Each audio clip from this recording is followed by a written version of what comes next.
Hello everyone, बहुत बहुत स्वागत करता हूं आप सभी का SLV IAS की इस ऑफिशियल यूट्यूब प्लेटफॉर्म पे। एक बहुत ही गंभीर मुद्दे पर आप सभी से बात करने वाला हूं कि आखिर कैसे CSAT के एग्जाम ने लाखों एस्पिरेंट्स के सपने को चूर चूर कर दिया।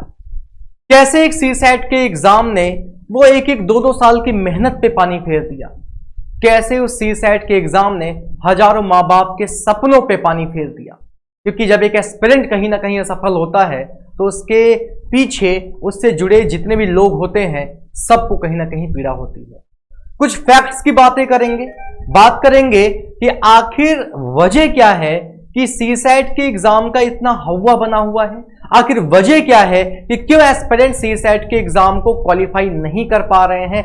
क्या रणनीतियां आपको बनानी चाहिए आने वाले मई में जो आपका यूपीएससी का एग्जाम लगा हुआ है, क्या ये 2 से 3 महीने हमारे लिए सफिशिएंट होने वाले हैं। अगर अभी भी हम 0 लेवल पे हैं CSAT में, तो क्या इन बचे हुए 2 से 3 महीनों में हम बेहतर तैयारी कर सकते हैं। अगर हमें सर आगे 2025 के लिए 2026 के लिए प्रिपेयर करना हो तो क्या आपके पास उसकी कोई रणनीति है। इन सारे मुद्दों पर बात करेंगे मेरे प्यारे दोस्तों। शुरुआत होगी कहां से। कुछ मार्कशीट इस समय आपके स्क्रीन पे दोस्तों ओपन है। 1 नहीं, 2 नहीं, 3 नहीं, 4 नहीं, ना जाने कितने ऐसे एस्पिरेंट से बात हुई जब से यूपीएससी ने रिजल्ट के जो मार्क्स हैं वो पब्लिश किए। बहुत सारे अलग अलग कैंडिडेट से बात हुई और बात करने के बाद जब उन्होंने अपनी मार्कशीट व्हाट्सअप किया ना, तो लिटरली देख के आंखों में आंसू आ गए थे।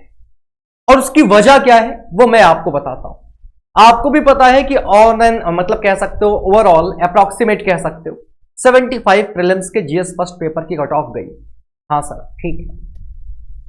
इस बंदे को देखो जरा, इसके फर्स्ट पेपर में 121.88 मार्क्स हैं। कितना? 121.88। CSAT में 65.83 और देख रहे हो नॉट क्वालिफाइड। इसको कितना दर्द हुआ होगा, कितना इसको पीड़ा हुई होगी।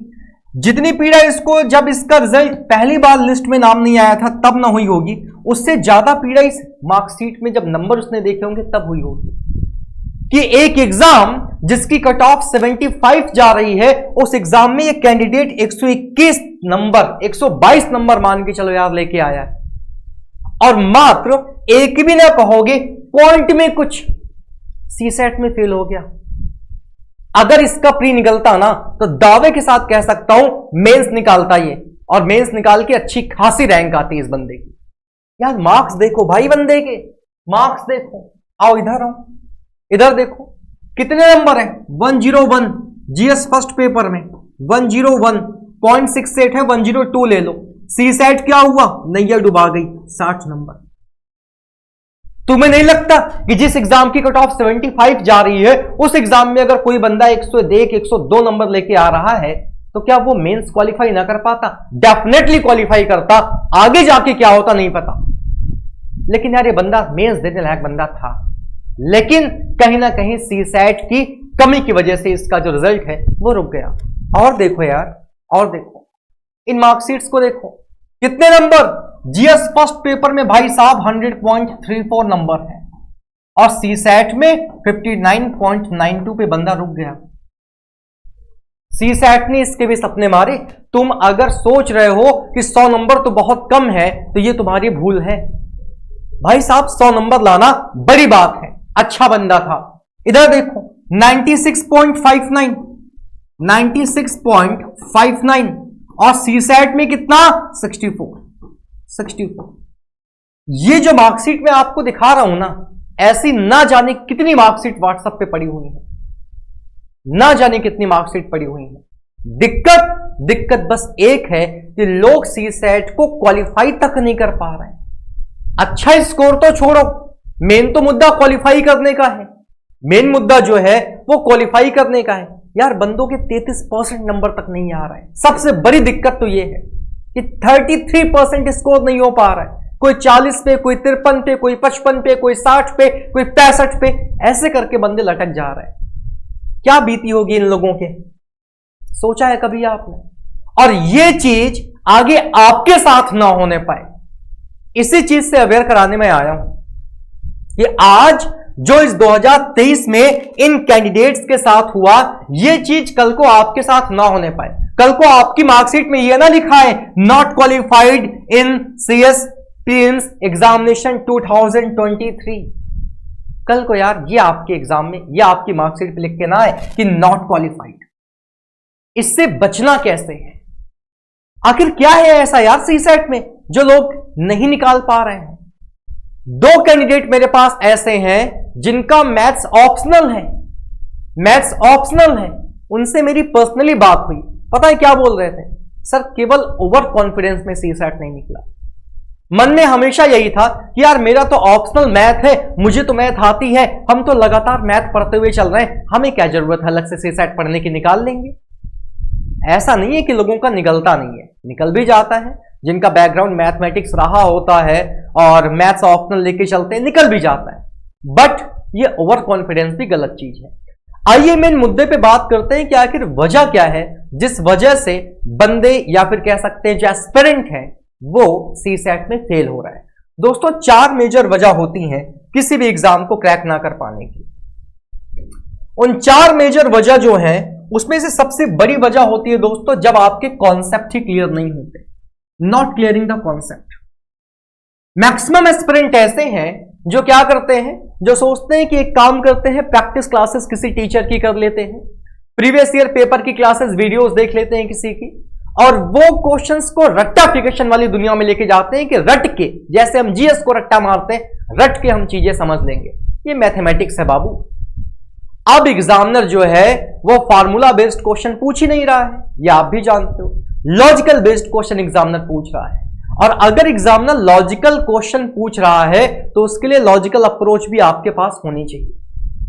आप क्वेश्चन जब एग्जाम में देखते हो, क्वेश्चन आपकी स्क्रीन पर आता है, screen in the sense offline paper है, आपकी बुकलेट पे आता है, आपने क्वेश्चन रीड किया, अब आपको यही नहीं पता कि करना क्या है, आपको यही नहीं पता कि करना क्या है, तो भाई साहब जब कॉन्सेप्ट पता होगा तब तो आप ये काम कर पाओगे। परम्यूटेशन कॉम्बिनेशन का क्वेश्चन आया, रीड तो कर लिया, बट हाउ टू सॉल्व कैसे करें नहीं पता। नंबर सिस्टम आया, सॉल्व कैसे करें नहीं पता। जब कॉन्सेप्ट क्लियर होंगे तभी आप इन क्वेश्चंस को सॉल्व कर पाओगे, वरना नहीं कर पाओगे। दूसरी सबसे बड़ी वजह, पुअर कैलकुलेशन और अरिथमेटिक स्किल। कई सारे ऐसे स्प्रिंट आपने देखे होंगे, वो क्वेश्चन रीड करते हैं, क्वेश्चन समझ में आ जाता है, सॉल्व करना स्टार्ट करते हैं और फाइनल आते आते उनका आंसर गलत हो जाता है। क्वेश्चन के सॉल्यूशन को खत्म करते करते उनका जो आंसर है वो गलत हो जाता है, आंसर ही गलत हो जाता है। इसकी वजह, एक तो सबसे मेन वजह है आपकी कैलकुलेशन जो है वो बहुत पुअर है, दूसरा आपकी अरिथमेटिक स्किल भी पुअर है कि आप लगा तो रहे थे बट बीच में से आप कहीं और ही स्विच कर गए और स्विच करके किसी और दुनिया में चले गए। जबकि मेन क्या है, मेन है क्वेश्चंस को सॉल्व करके फाइनल आंसर, क्योंकि एट द एंड आपके ऑप्शंस में फाइनल आंसर ही अवेलेबल है, स्टेप्स नहीं अवेलेबल है। तो अगर आपकी कैलकुलेशन स्किल और अरिथमेटिक स्किल पुअर है तो यह भी एक वजह है आपके सीसेट एग्जाम ना क्लियर होने की। ये अभी मैं मैथ के पर्सपेक्टिव में बात कर रहा हूं, अभी मैं 1 बाय 1 सारे सब्जेक्ट्स पे आऊंगा।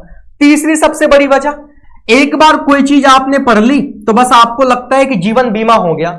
जीएस फर्स्ट पेपर की तैयारी करते हो, कोई एक चीज आपने एक बार पढ़ी तो क्या वो जिंदगी भर के लिए आपके माइंड में रहती है? क्या उन चीजों को आप रिकैप नहीं करते हो? क्या उन चीजों को आप रिवाइज नहीं करते हो?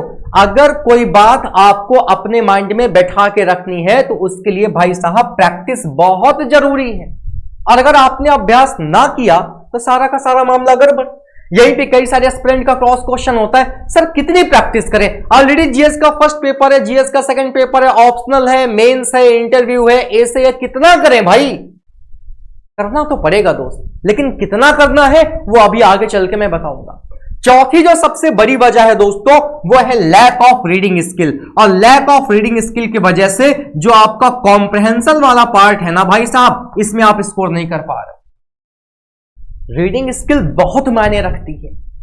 रीडिंग स्किल आपकी केवल मैथ में ही नहीं, यह आपकी कॉम्प्रहेंशन में भी बहुत मायने रखती है। अभी मैं कॉम्प्रहेंशन की भी बात करूंगा। तो अगर मैं मैथमेटिक्स की बात करूं ना भाई, क्योंकि 3 सब्जेक्ट है मेजर में 3 चीजें मानता हूं सीसेट के एग्जाम में, और वो 3 मेजर चीजें हैं। एक है आपका कॉम्प्रहेंशन, दूसरा जो है वो आपका मैथ है, और तीसरा जो है वो आपका रीजनिंग है। इसको हटाओ, इसके ज्यादा क्वेश्चन आते भी नहीं है, इसके 10 से 15 क्वेश्चन आते हैं, और ऐसे क्वेश्चन आते हैं कि इसमें से अगर 15 क्वेश्चन आ रहे हैं तो 10 इजीली ड्यूएबल होंगे, 10 क्वेश्चन इजीली ड्यूएबल होंगे। दिक्कत यहां नहीं है। आजकल एस्पिरेंट को दिक्कत है कॉम्प्रिहेंशन और मैथ में, और सबसे ज्यादा दिक्कत जो है वो मैथमेटिक्स में है। सबसे ज्यादा प्रॉब्लम जो है वो मैथमेटिक्स में है, सबसे ज्यादा समस्या।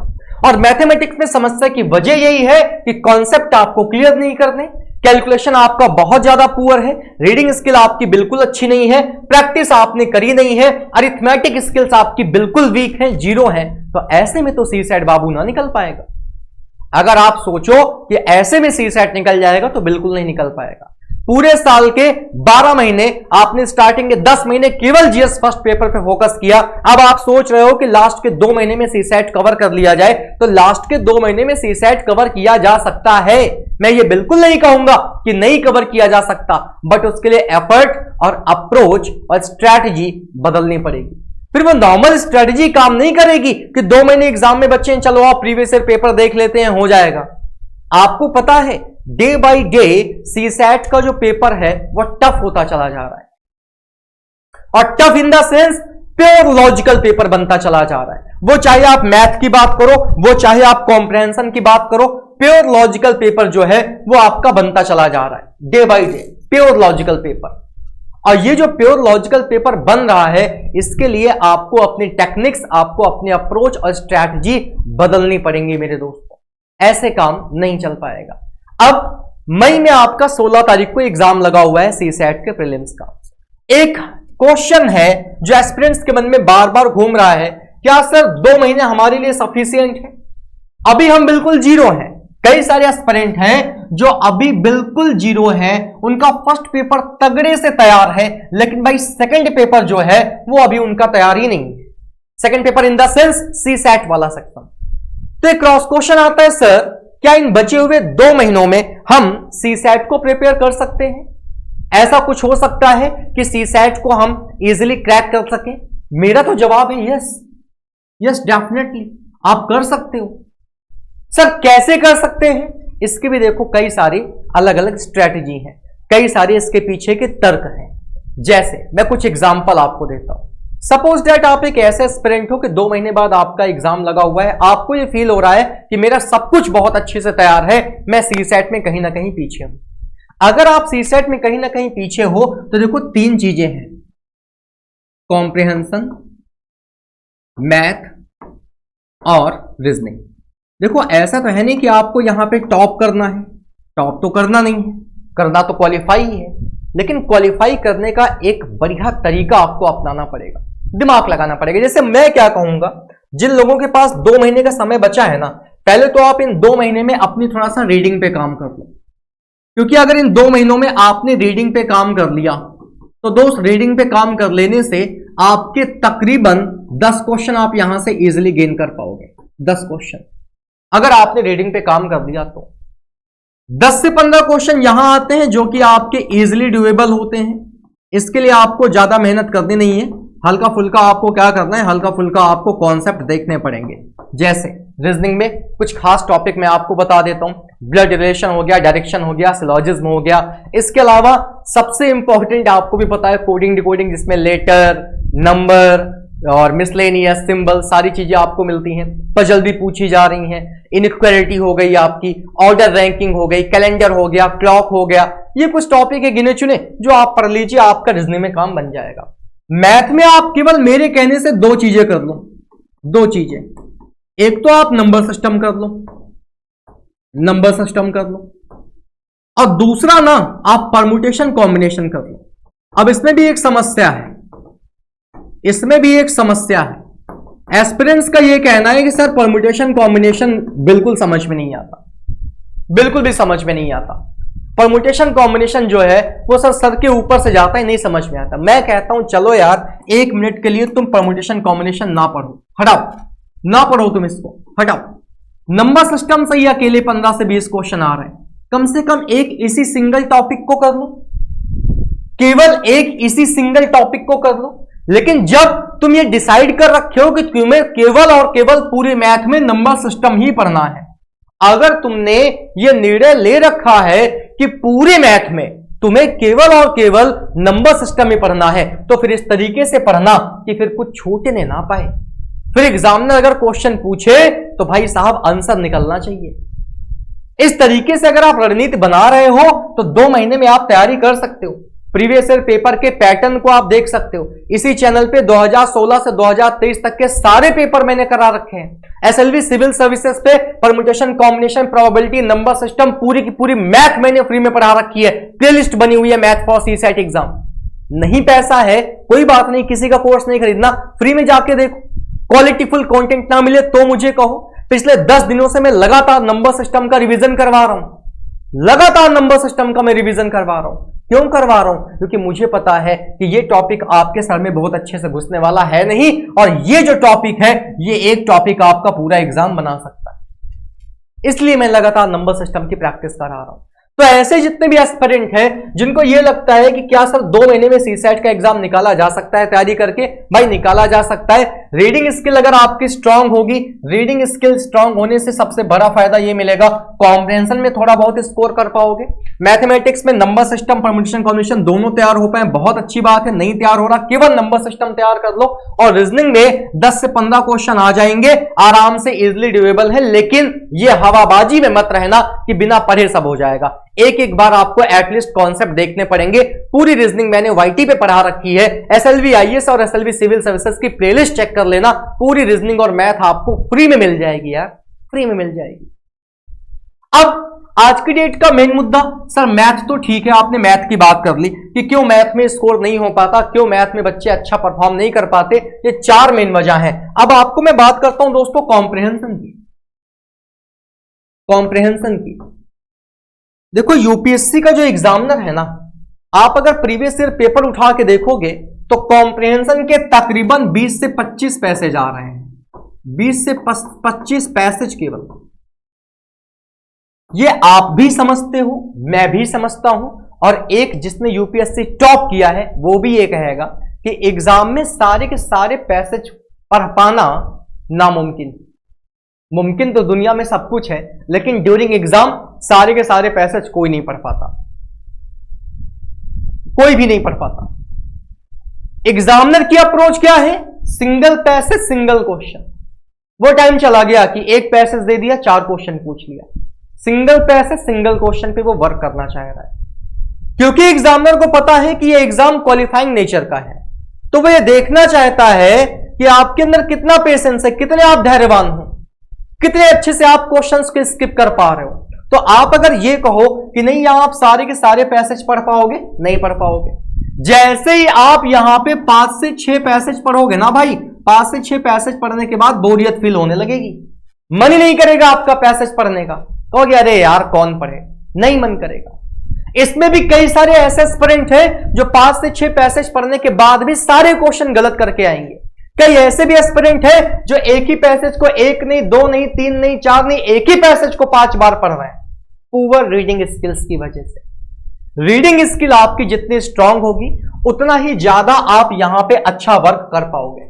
यहां पे अब क्वेश्चन लॉजिकल आने लगे हैं, एजम्पशन पे बेस्ड क्वेश्चन आएंगे, स्टेटमेंट कंक्लूजन पे बेस्ड क्वेश्चन आएंगे, स्टेटमेंट आर्गुमेंट पे बेस्ड क्वेश्चन आएंगे, स्टेटमेंट कोर्स ऑफ एक्शन पे बेस्ड क्वेश्चन आएंगे। अब वो जमाना चला गया कि सिंपल सा पैसेज दे दिया, क्वेश्चन दे दिया, पैसेज से दौड़ के आंसर लगा दिया। कोई बात पूछी जाएगी तो उसके पीछे का लॉजिक क्या है, तर्क क्या है, विचार क्या रहे होंगे, एजम्पशन क्या रहे होंगे, फर्दर एक्शन क्या होगा, इनकी बात एग्जामिनर करता है। और ये सारी चीजें जो है वो हवाबाजी में नहीं हो जाती कि सीधे एग्जाम देंगे, पैसेज पढ़ेंगे, क्वेश्चन आएगा, आंसर लगा ले जाएंगे, नहीं हो पाता। यही बच्चे का जो ओवर कॉन्फिडेंस है ना कि यार पैसेज आएगा वो कर लेंगे, मैथ में कुछ कर लेंगे, रीजनिंग में कुछ कर लेंगे, निकल जाएगा, यही ओवर कॉन्फिडेंस आपको आपके एग्जाम में क्या करता है, गिरा देता है। वह कहावत नहीं है, ले डूबता है। और जब 1 साल बर्बाद हो जाता है तो उसके बाद फिर पछतावे के सिवा हाथ कुछ नहीं लगता। एक कहावत है ना, अब पछताए का हुई जब चिड़िया चुग गए खेत। तो अब तो 2023 में जिनका सिलेक्शन नहीं हुआ, अब पछताने का क्या फायदा भाई। अब अगर आप ये सोच के पछता रहे हो कि सीसैट में मैंने ये कर लिया होता तो आज मैं ये होता, आज मेरी रैंक 1 होती, आज मेरी रैंक 2 होती, अब कुछ नहीं हो सकता। अब जो भी होगा वो आपके अगले अटेम्प्ट में होगा। तो कॉम्प्रिहेंशन में मैं एक ही बात साफ सुथरी कहना चाहूंगा, इसीलिए मैंने आपको लॉजिकल रीजनिंग लगातार 20 दिन पढ़ाई। लगातार 20 दिन मैंने इसी YouTube चैनल पे SLV IAS पे, जिस पे आप ये वीडियो देख रहे हो, लगातार 20 दिन मैंने statement, conclusion, decision making, statement, argument, course of action, ये सारे टॉपिक पढ़ाए। क्यों?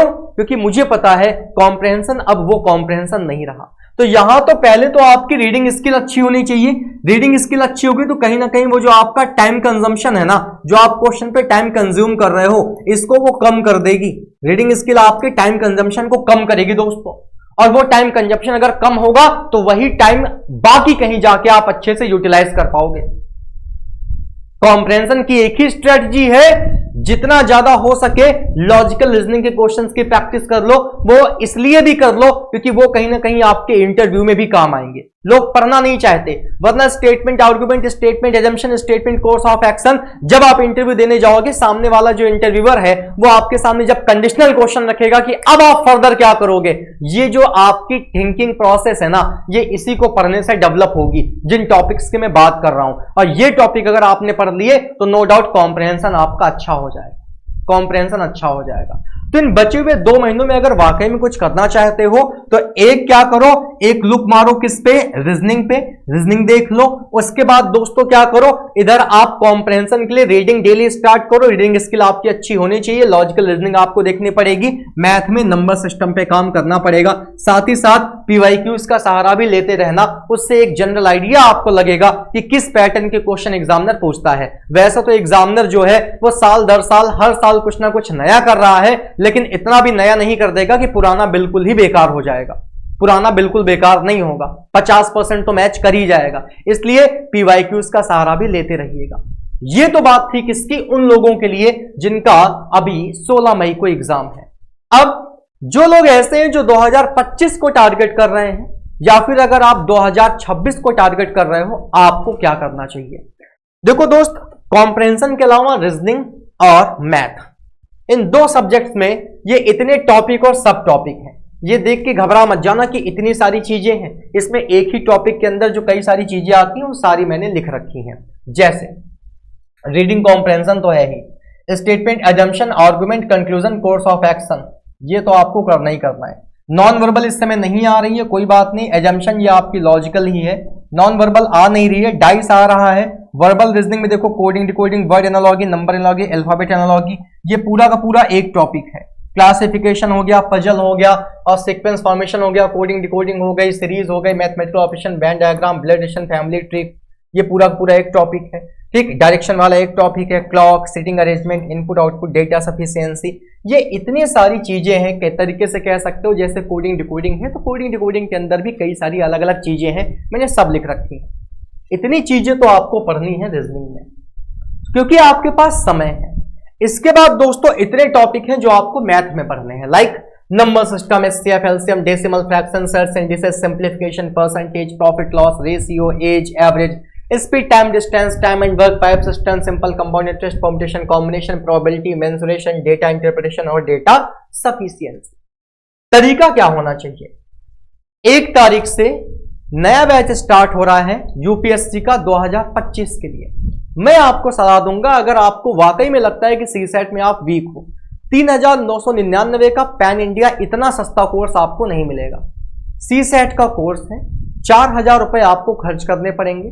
4000 रुपए आप खर्च करोगे तो एक सिस्टमैटिक वे में मैं आपको ये सारी चीजें कवर कराऊंगा, और मैं आपसे केवल और केवल 3 महीने मांगता हूं, केवल 3 महीने। ये जो एक क्वेश्चन है ना एस्पिरेंट्स के मन में कि सर सीसेट के लिए कितना टाइम सफिशिएंट है, 3 महीने बहुत सुकून के साथ अगर आप क्लासेस करते हो तो 3 महीने में आप अपना जो एंटायर सिलेबस है उस पूरे सिलेबस को आप फिनिश कर सकते हो। सर आफ्टर 3 मंथ क्या करेंगे? जैसे हम जीएस फर्स्ट पेपर को साल भर पढ़ा करते हैं, साल भर क्लासेस करते हैं, क्या इसकी भी क्लासेस हमें साल भर करनी पड़ेंगी? नहीं भाई, इन 3 महीनों में मैं आपको आपका पूरा सिलेबस जो है वो खत्म कराऊंगा, आराम आराम सुकून से, विद कॉन्सेप्ट, विद कॉन्सेप्ट। जब आप कॉन्सेप्ट सीख लोगे तो कॉन्सेप्ट सीखने के बाद बचती है केवल और केवल एक चीज, वो है आपका रिवीजन, जिसको आप कहते हो प्रैक्टिस। इसके लिए दोस्तों हम क्या करते हैं, इसके लिए हम प्रोवाइड कराते हैं दोस्तों डीपीपी, डेली प्रैक्टिस पेपर, या फिर आप कह सकते हो पीडीएफ, या फिर आप कह सकते हो ई बुक। ये पीडीएफ हम आपको प्रोवाइड कराएंगे प्रैक्टिस के लिए। आपको क्या करना है, जब आपने एक बार सारी चीजें सीख ली, सारा सिलेबस आपने कवर कर लिया, तो डेली में ज्यादा नहीं कहता हूं, डेली केवल 1 घंटे का टाइम निकाल लो। 24 घंटे में 1 घंटा केवल सीसैट के लिए रखो। उस 1 घंटे में आपको क्या करना है, 10-10 करके 30-35 क्वेश्चंस ओवरऑल प्रैक्टिस कर लेनी, ओवरऑल प्रैक्टिस कर लेनी है। 10 क्वेश्चन मैथ के लगा लिए, 10-15 रीजनिंग के लगा लिए, 10-15 कॉम्प्रहेंशन के लगा लिए। डेली अगर 1 घंटे का भी टाइम दे रहे हो ना यार, दुनिया की कोई ताकत नहीं रोक सकती तुम्हारा सीसैट का एग्जाम ना क्रैक होने से। इसीलिए आप अगर फ्यूचर प्लान कर रहे हो तो मैं ये रिकमेंड करूंगा, अब ये मत कहना कि सर अभी तो आप कह रहे थे केवल नंबर सिस्टम पढ़ दो निकल जाएगा। भाई साहब वो उनके लिए है जिनका 2 महीने बाद एग्जाम है, तुम्हारा तो 2 महीने बाद एग्जाम नहीं है ना। उसमें रिस्क है, क्योंकि उन्होंने अगर नंबर सिस्टम ही पढ़ा और सही से ना पढ़ा, सही से उसमें तैयारी उन्होंने नहीं की, तो वो फेल हो जाएंगे और आप रिस्क नहीं ले सकते। इसीलिए हम अपने इंटायर सिलेबस को, जैसे मैथ हो गया, कॉम्प्रहेंशन हो गया और हमारा रीजनिंग वाला सेक्शन हो गया, इसको बहुत ही सिस्टमैटिक वे में एक हायरार्की बना के पढ़ेंगे। कई सारे ऐसे यूपीएससी के एस्पिरेंट हैं जिनको यही नहीं पता कि सीसैट के टॉपिक्स को पढ़ने का सही तरीका क्या है, what is the right way, क्या सही तरीका है, नहीं पता लोगों को।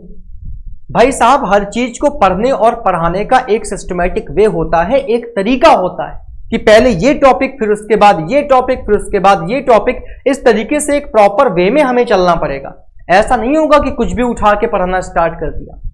तो एक प्रॉपर वे में, एक प्रॉपर सीक्वेंस में आपको क्लासेस प्रोवाइड कराई जाएंगी। अगर आपके पास पैसा नहीं है, मैं इसके लिए भी तैयार हूं, पैसा नहीं है, SLV civil services, SLV IAS पे 200 लेक्चर मेरे पड़े हुए हैं, 200 घंटे फ्री ऑफ कॉस्ट, जाके वहां से पढ़ लो।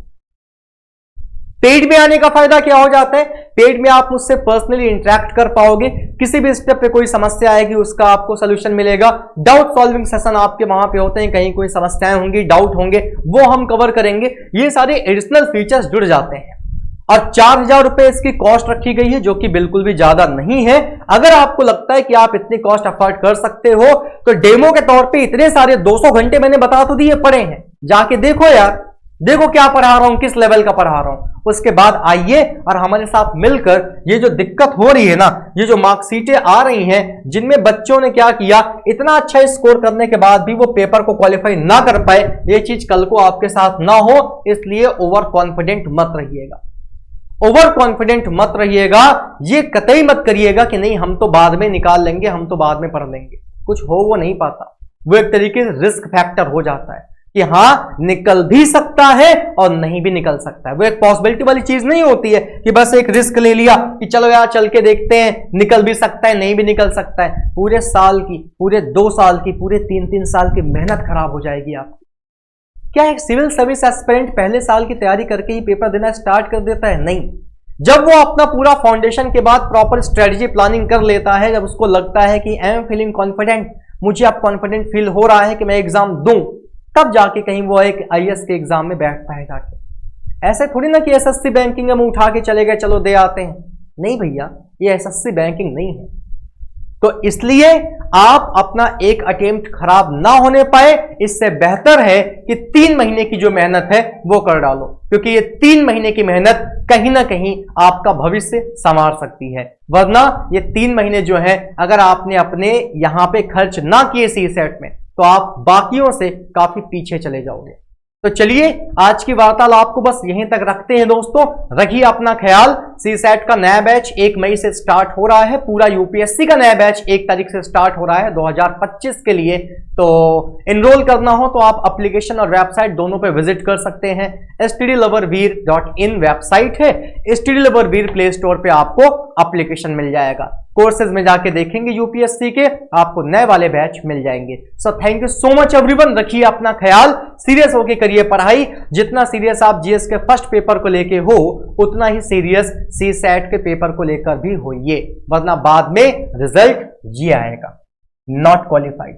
First paper super duper number, CSAT ले डूबा। ठीक है, चलिए जय हिंद दोस्तों, टेक केयर।